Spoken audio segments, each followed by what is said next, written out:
Yo, aujourd'hui on va parler d'un truc qui me tenait à cœur, enfin à cœur, pas vraiment à cœur, hein, mais disons que c'est quelque chose que je trouvais important de parler pour certains types de jeux. Alors on va aller sur Steam. Ça arrive, hein, je le mets sur la page juste à côté. Ah, alors voilà. C'est que il y a des jeux qui savent faire plusieurs profils de sauvegarde, comme notamment Hogwarts, qui se trouve ici. En revanche, il y a d'autres jeux qui ne le font pas, comme par exemple chez CD Projekt, notamment sur Witcher 3, sur Cyberpunk, et je sais pas pour les autres, mais en tout cas, juste pour prendre un exemple sur CD Projekt, ils n'ont jamais fait de système de profil différent. Quand on fait une partie, on a forcément une seule sauvegarde.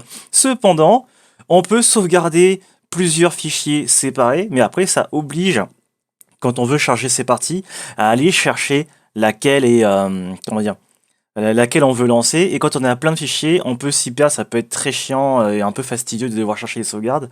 Et du coup, c'est pas très intuitif, on va dire, plutôt que d'avoir des profils de sauvegarde comme n'importe qui, enfin n'importe quel jeu possédant ça le ferait, notamment comme je disais tout à l'heure, Hogwarts. Et en gros, si on n'a pas envie de modder son jeu, mais qu'on a envie de pouvoir avoir une gestion de sauvegarde plus intéressante, il y a un truc qui est très intéressant que j'ai trouvé il y a un moment, mais que j'avais pas encore testé, et puis là je l'ai testé récemment. En gros, c'est quelque chose qui s'appelle un save switcher. Alors le save switcher, si vous savez pas où le trouver, je vais vous montrer. Il faut aller sur un site qui est très connu, hein, c'est Nexus Mod. Alors j'ai dit que c'était pas de mode, donc en fait là en fait c'est quelque chose qui est un peu différent. C'est juste une gestion avancée des sauvegardes en gros. Et donc en fait quand on va aller sur Nexus Mod, il faut savoir que le gars qui a fait ça, il a fait ça un petit peu à l'arrache, hein. En gros, ça fonctionne très bien, mais il y a des trucs qui sont pas très optimisés. Mais sinon, globalement, dans la fonction de son application, le truc il est vraiment au point. Alors la première fois qu'il a fait ça, c'était sur Witcher 3, et ensuite il a fait la version numéro 2 qui est sur Cyberpunk.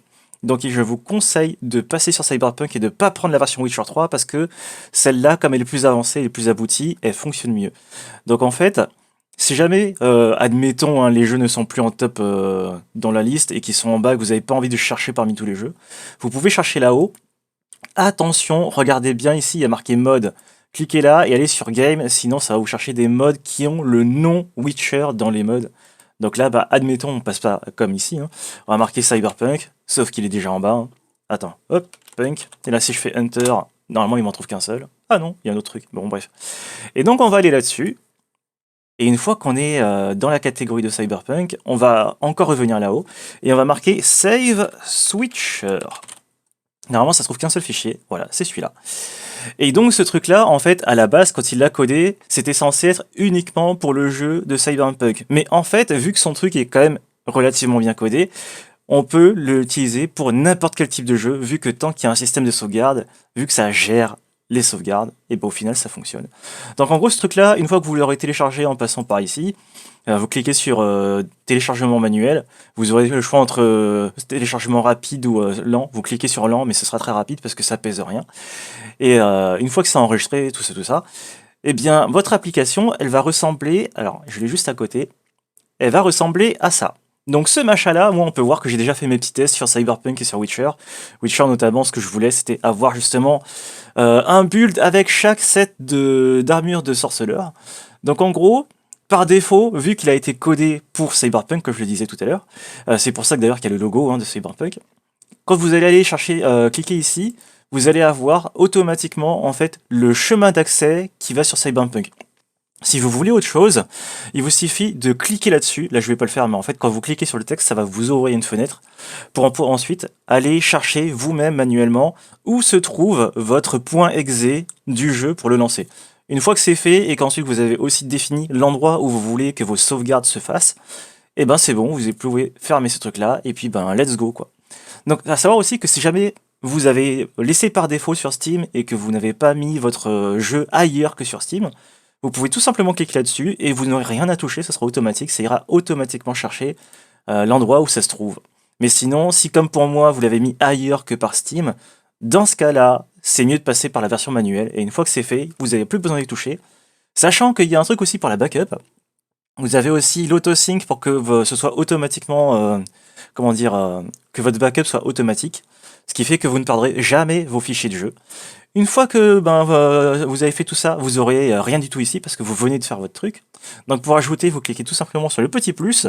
Et là, vous voyez qu'il y a une petite encoche qui est assez incroyable, c'est qu'en fait, vous pouvez soit partir d'une sauvegarde existante, soit cliquer là-dessus, et là, c'est comme si vous lanciez le jeu pour la toute première fois, vous ne l'aviez jamais lancé, et donc c'est l'expérience de base, quoi.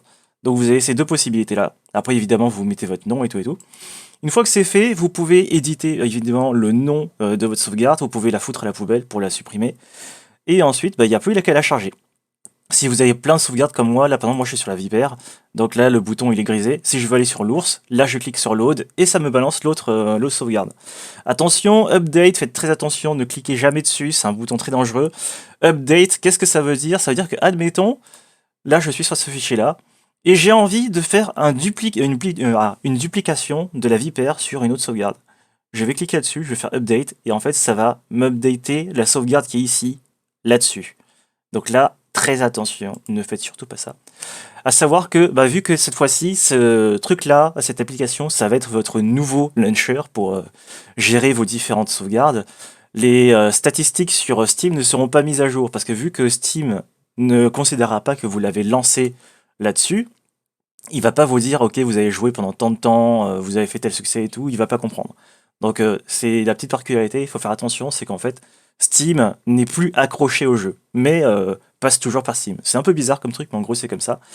Et donc, pour faire une petite démonstration, en fait, ah oui, un tout petit détail aussi, quand je disais qu'il est mieux codé, mais qu'il y a encore des trucs qui pourraient être, améliorés, c'est que là, le bouton launch, là, pour lancer le jeu, si jamais vous laissez votre curseur longtemps dessus, et la petite fenêtre là qui s'ouvre où ça remarque launch game. Ne lancez pas le jeu une fois que ça apparaît. Attention, parce qu'en fait, au moment où vous avez cliqué dessus, ça va freeze cette fenêtre. Je sais pas pourquoi, mais je pense qu'il a mal codé son truc. Et en fait, le petit launch dans le carré blanc, là, il va rester affiché sur votre écran, sur le devant de votre écran, ce qui fait que vous l'aurez tout le temps affiché, vous le verrez tout le temps dans vos yeux, et vous pourrez pas l'enlever à moins de quitter le jeu. Donc, si vous avez qu'un seul écran, c'est très chiant. Si vous avez plusieurs écrans, vous le mettez à côté, comme ça, là, et donc ça vous gênera pas. Mais si vous avez qu'un seul écran, vous passez vite votre curseur, vous cliquez tout de suite dessus avant que ça apparaisse. Sinon, c'est la merde. Oh, pardon. Et donc, voilà, c'est le petit détail, mais hormis ça, normalement, il n'y a pas de problème. Donc là, je vais faire une démonstration. Je vais laisser la vipère, là. Donc là, je le mets à côté. Je lance le jeu, là. Et ça devrait pas tarder à apparaître. Alors le jeu, normalement, il se lance un petit peu plus lentement qu'en passant par Steam, parce que vu qu'il passe par des chemins un peu différents, voilà. Mais normalement, ça va, quoi. Donc là, on skip, on spam le bouton, voilà, on entre. Il y a le truc de résumé, évidemment, qu'on peut pas skipper. Donc là, moi, je me suis fait tout un tas de parties. J'en ai fait 7, vu que maintenant, depuis la mise à jour, il y a l'armure de Netflix. Ça fait qu'au total, maintenant, il y a 7 armures de sorceleur. Donc je me suis fait 7 parties pour pouvoir me faire 7 bulles différentes, pour avoir des expériences différentes. Alors qu'il commençait à perdre espoir, Kira lui fournit une nouvelle piste, les moires du marais de Torséchine.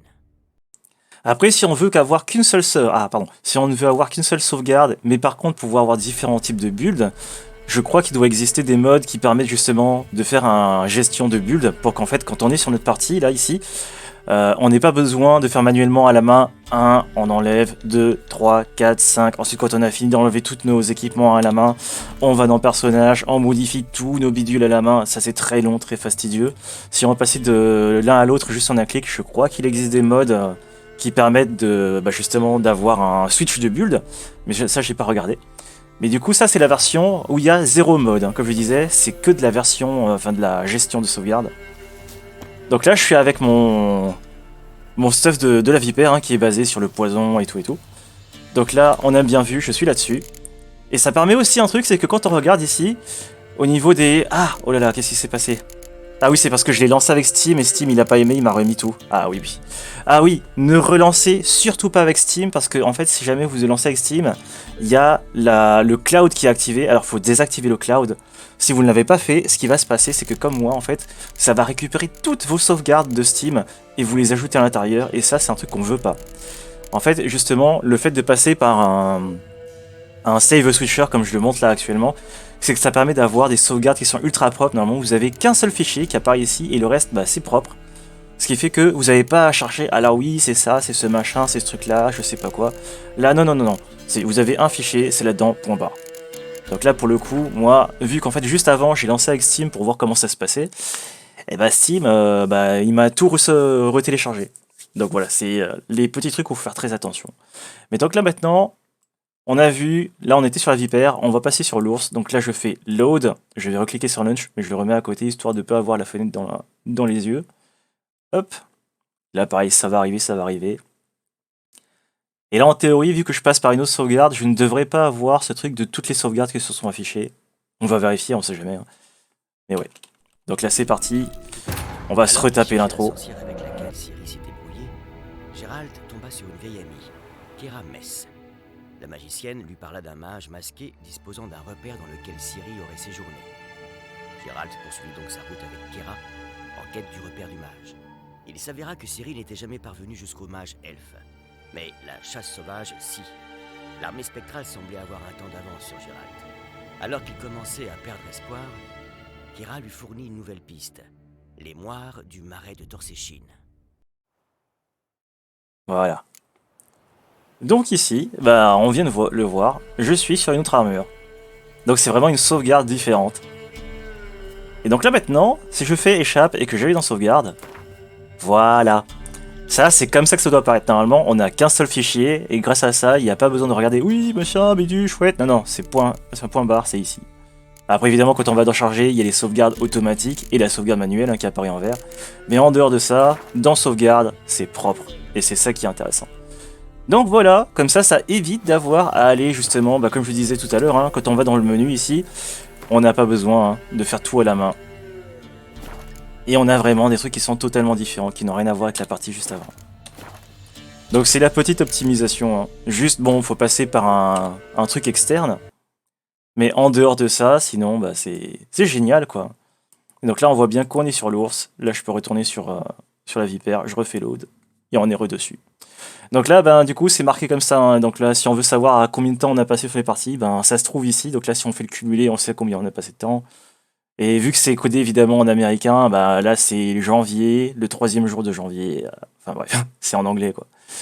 Mais sinon ouais, donc ça s'appelle le Save Switcher et donc là c'est le 2.0, c'est la dernière actuellement. Ça n'a pas été mis à jour depuis, ça fait pas mal d'années. Je sais pas si un jour ils mettra à jour, mais voilà, faut juste faire attention, faut pas qu'il y ait ce petit machin qui apparaît, sinon c'est de la merde. Et à part ça, c'est trop bien. Et ça marche avec tous les jeux, on peut mettre vraiment n'importe quel jeu. Là si j'ai envie de mettre un autre jeu, je vais là-dedans et si je clique dessus, il me suffit d'aller chercher un autre chemin d'accès d'un autre jeu et voilà. Hein. Et après, il n'y a plus qu'à lancer. Donc ouais, pareil, si on veut changer de jeu, faut juste changer ça aussi manuellement. Donc ça prend quelques clics en plus, mais en dehors de ça, ça a quand même beaucoup plus d'avantages que d'inconvénients, quoi. Pour en tout cas les jeux qui ne disposent que d'une seule sauvegarde dans leur jeu de base. Et voilà, bon, bah c'était juste pour parler de ça rapidement. Bah, rapidement, ça fait 13 minutes. Allez, je vous dis à la prochaine. Tchuss!